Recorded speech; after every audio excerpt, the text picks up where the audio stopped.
Hey everyone, thanks for joining us here today at Book Blather. If you're new here, I'm Dave, this is Olive, and we mostly talk about books to help spread the joy of reading. So today we wanted to talk to you about a book we read in August called The Fermata. So this is by Nicholson Baker, and it was published in 1994. Now, this book we thought deserved its own video because this is probably the most insane book that we have ever read. It is probably also the most sexually charged book that we've ever read. I mean, Olive read those smutty Monsters of Grim Lake books, with like those trashy books with like the bondage and stuff like that. But this is the most like sexually charged book that I think that I have ever read. And I've read some doozies. And so this book, never heard. I don't think I've ever heard anybody talk about this book, and I have all these like mini lists of TBR lists, and this was in my strange TBR list. I don't even know where I got it, how it got on the list, but I was looking at it, and we picked this up as a read for garbaugust because we knew it was a sexually charged book, so we thought it would be appropriate. We thought it was probably going to be some sexy trash. It was not. This was just a very, what I would call very explicit literature. This was also like a masterclass in like just molding the reader's experience, like actually like controlling and shaping how the reader engages with this story and the subject matter in the story. It was pretty amazing. So let me tell you what it was about briefly. Is that we follow this main character by the name of Arno, and he's like a 30-something, and he's living kind of a humdrum life, but he has, with the exception of the fact that he has this special power that has come and gone throughout his life, and what he calls it is the fold. He's able to enter the fold. And that basically means he's able to stop time. So he discovers different ways to do it over the course of his life. Sometimes it's as simple as snapping fingers or flicking his glasses, but different things that he does with his body, usually that interact with some physical objects that can create what he calls the fold, because he enters this time of non-time where the rest of the world is stopped. But he can be there for as long as he likes and do what he likes. And so, like I said, it's a very sexually charged book. So there's a lot happens in it. It's very extreme and very explicit, but it's not stupid. It's I know it sounds like that at first blush, but there's not a lot of that actually happens in the fold itself, right? Because like a lot of things would be different if you stop time, and Baker doesn't ignore that. Baker basically he talks about how a lot of things would be different, and you could only do just general things that you could only that would you wouldn't be able to do this or that because just the way matter would be and how things would be like a little different. And so of course a lot of the sort of sexual stuff also does not happen in the fold, right? Because everybody else is not moving.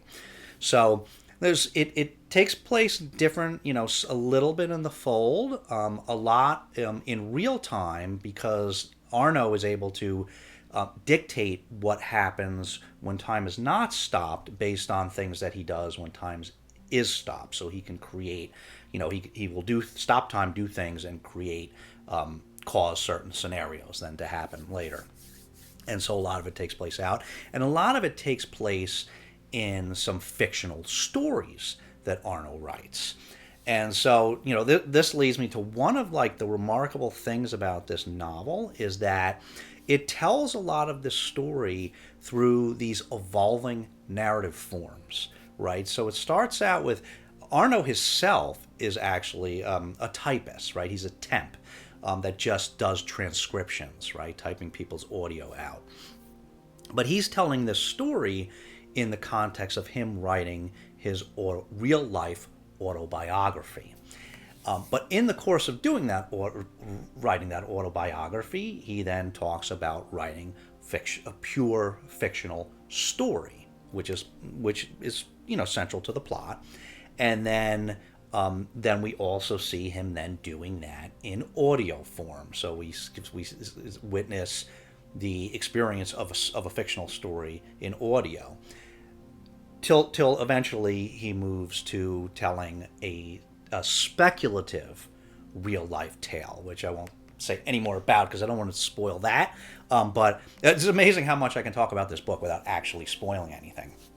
So even though this book is very, very sexually explicit, like when I first started reading this book, I was like, oh, that's actually not that bad, because it was kind of very tame in the beginning.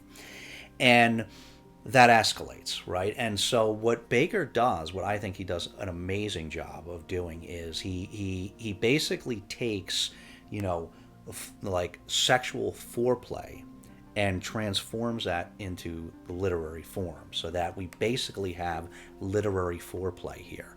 And so that gradually through the novel, the sexual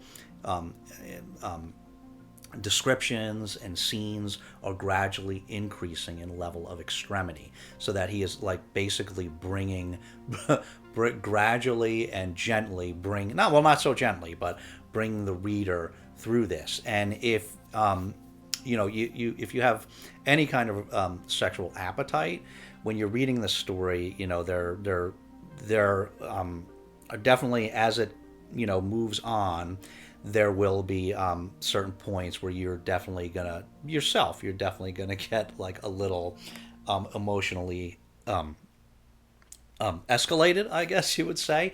And that would happen, I think, at different points in this story for different people. And that's part of the point, I think, of this novel, is that Baker, when he brings you through this gradual escalation of sexual extremity throughout this thing, he's kind of, I think, really like pushing you as the reader, like showing you a little bit more and a little bit more, and making you receptive to it, and forces basically the reader to brings you to these different spots of just like really making you like push the envelope and really explore the boundaries of like what is enjoyable for you to read.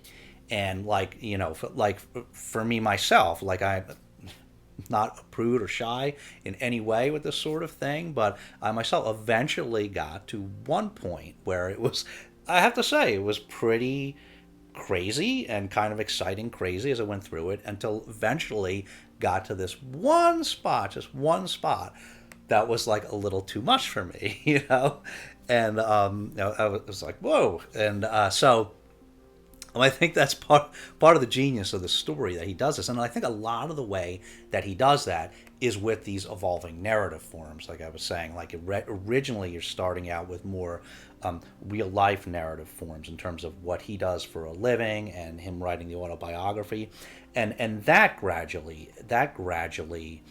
evolves into various fiction and then speculative real life stories. So he's kind of gradually introducing you into this as moving from fantasy to realness, I guess you would say. And so, and I think he another part of this novel is that the main character, at various points throughout it, it's almost like just occasionally placed there, the character is somewhat kind of obsessive about what might be a very mundane thing, and examines it, and we'll spend a couple of paragraphs just like examining it in detail and really analyzing it in a way that you never would, and would never really think about this level of detail about this thing. And it's almost as though Baker is kind of strategically placing those things to make your mind work a little bit, and just make you think a little deeper, try to just flex your mind a little bit, open up your perception a little bit, to make you a little more receptive to a lot of the things that he presents to you in this story. And it is pretty interesting the way he does that. And so this story just has all these different types of layering, right? And another type of layering that this thing has is the way that some of the characters go through the same, some of the fictional characters that Arno is writing about go through the same experiences that you as the reader are going through. So you see several characters, right, that are put in a situation where they're maybe a little hesitant or resistant at first, and you see them like gradually being, guided through an experience and gradually, pushing the boundaries and, slowly expanding what they're receptive to and trying more and more. You also see numerous characters that like you as the readers go through this very gradual escalating excitement, and just this sort of slow elevation of their emotional state, let's say. So really neat how he does that, how he's just there's all these different types of layering and stories within stories, and how Baker intertwines these between fiction and real life, and between the story and you as the reader. So just really neat the way he does all of this with all these different styles and all these different perspectives. And then, of course, there's this whole element of moral ambiguity and grayness, right, that the story explores. Because our main character, Arno, he's kind of, morally gray, right? So there's some, he's his perception of some of the things that he's doing that people don't even know about. And so his perception of whether that's morally acceptable or not is not the same, right, as some other people's would be. So there's that whole piece. So, it was, and the ending, very satisfying ending, and it was just a crazy, crazy book. And, because number one, because it was so extreme, but I think, just Baker did so much with how he created this experience for the reader, and sort of, shapes the reader's experience with the story in all these ways, in terms of just gradually escalate. You like the frog in the boiling pot, right? Just in terms of this gradual acceptance and gradual receptiveness and escalation over time. And it was, I thought it was pretty amazing, and the various different tools that he used to do that. So this book is crazy, it is extreme, but I would recommend that you try it and that you go into it, because I think you will probably have an experience like mine, where you will find that Baker does kind of somewhat, massage things a little bit and ease you into the experience, and which ends up being a pretty crazy experience, and you kind of enjoy seeing at least some of these things. So I would highly recommend it. The Fermata by Nicholson Baker. Like I said, I've never heard anybody else talk about this book, I don't think. So I was so mesmerized by this book, I would love to talk about it or hear anybody else's thoughts on it. So if you've read this, please let us know, and please let us know what you thought of this thing, or anything that if you disagree with some of the things that we've said. Or if you plan on reading it, let us know, because we'd love to hear what you think of it when you're done. So, all right, I guess that pretty much does it. Anything else to add, Olive? No? So, anyway, leave us some comments. We always love to hear from you. If you don't have anything substantive you want to say, you can always leave Olive a puppy emoji, because, of course, she does always like to see those. Right, Olive? Right? You always like to see those. So, as always, thanks so much for watching.